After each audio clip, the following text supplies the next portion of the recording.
Hello दोस्तों, आपका हमारे चैनल पर स्वागत है। कहानी शुरू करने से पहले कृपया हमारे चैनल को सब्सक्राइब करें और बेल आइकन दबाना ना भूलें, क्योंकि हम लाते रहेंगे आपके लिए रोज मजेदार कहानियाँ। तो चलिए कहानी शुरू करते हैं।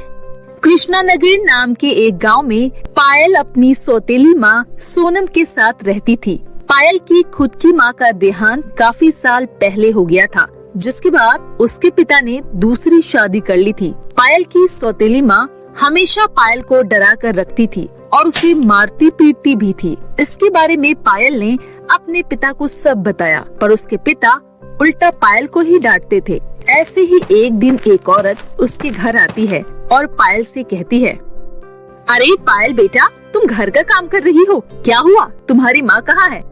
उस औरत की बातें सुनकर वहाँ पर पायल की सौतेली माँ सोनम आ जाती है और कहती है, क्या हुआ? तुम मुझे क्यों ढूंढ रही हो? कुछ नहीं, बस मैंने देखा कि पायल अकेले ही घर का काम कर रही थी, तो मैं सोच रही थी कि उससे पूछ लूं कि उसकी माँ कहाँ पर है।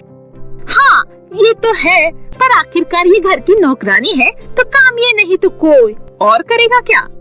अरे ये तुम क्या बोल रही हो? ये तो तुम्हारी बेटी है ना, तो तुम अपनी बेटी को नौकरानी क्यों कह रही हो? ये मेरी कोई बेटी नहीं है, बस ये मेरी सौतन की बेटी है, इसीलिए ये मेरे घर की नौकरानी है। वैसे तुम बताओ, तुम यहाँ पर क्यों आई हो? मैं तो बस तुमसे मिलने आई थी और बात करने भी आई थी। चलो अभी चलती हूँ। इसके बाद वो औरत वहाँ से चली जाती है। तभी पायल की सौतेली माँ सोनम मुझसे कहती है, थोड़ा जल्दी जल्दी हाथ चला, अभी घर का और भी काम बाकी है। जी माँ, अभी करती हूँ। इसके बाद पायल घर का पूरा काम करने लगती है। शाम को उसके पिताजी घर आते हैं। तभी पायल उनसे कहती है, पिताजी, आप कभी माँ को क्यों नहीं कुछ कहते? वो हमेशा मुझे मारती पीटती रहती है और मुझ पर बहुत चिल्लाती भी है।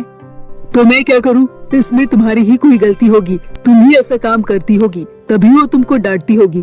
भला फालतू में वो तुमको क्यों डांटेगी? वैसे भी तुम्हारी माँ के जाने के बाद उसने ही तुम्हारा ध्यान रखा है। तुम्हें कभी भी अपनी माँ के बारे में ऐसी बातें नहीं करनी चाहिए, समझी?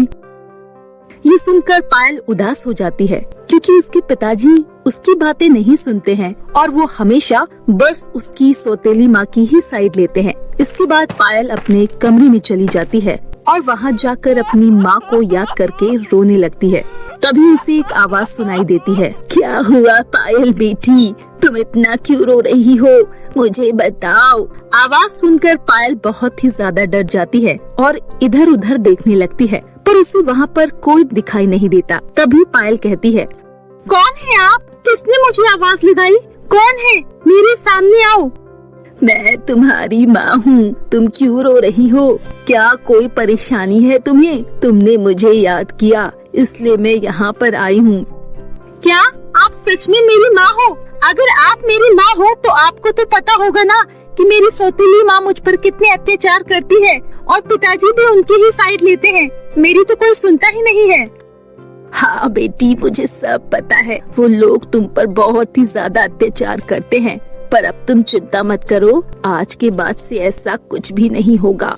ये बोलकर पायल की माँ अपनी बेटी को एक सोने की और एक चांदी की जादुई कंगन देती है, जिसे देखकर पायल हैरान हो जाती है और अपनी माँ से कहती है, ये तो सोने और चांदी के दो जादुई कंगन हैं, ये आपके पास कहाँ से आए?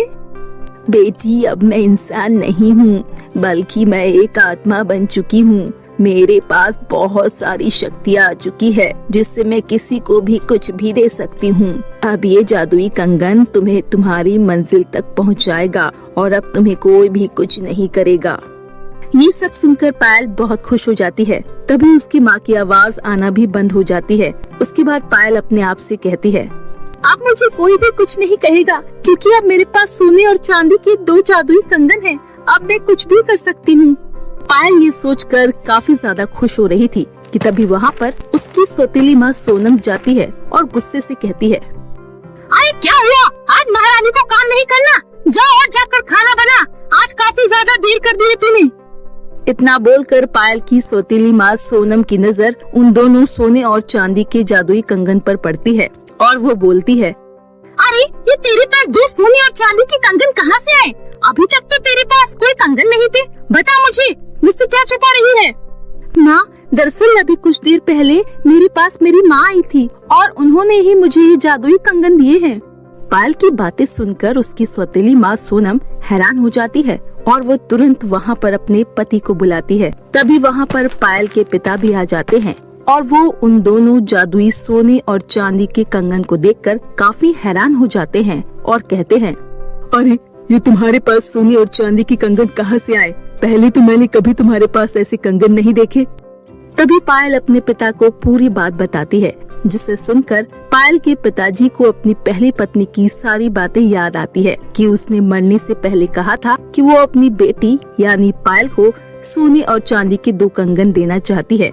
इसके बाद पायल के पिता को सब समझ में आ जाता है और वो पायल से माफी मांगते हुए कहते हैं, मुझे माफ कर दो पायल बेटा, मैंने हमेशा तुम पर अत्याचार किया और हमेशा अपनी पत्नी का साथ दिया। मुझे पता है तुम्हारी माँ ने तुम्हें ये 2 कंगन दिए हैं, मैं बहुत ही ज्यादा शर्मिंदा हूँ, मुझे माफ कर दो बेटी।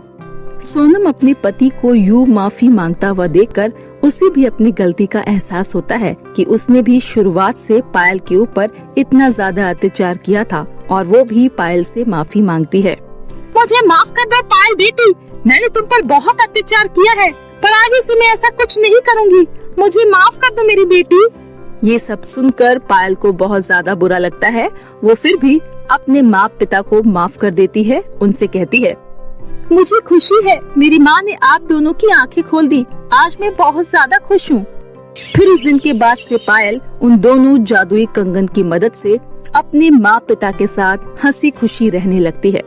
तो मेरे प्यारे दोस्तों, इस कहानी से हमें यही शिक्षा मिलती है कि चाहे कितनी भी बुरी परिस्थिति क्यों ना आ जाए, हमें कभी भी हार नहीं माननी चाहिए, क्योंकि भगवान हमेशा किसी न किसी रूप में आकर हमारी मदद जरूर करता है। और हाँ दोस्तों, हमारे चैनल को सब्सक्राइब जरूर कर ले। तब तक के लिए आप अपना ख्याल रखिए। धन्यवाद।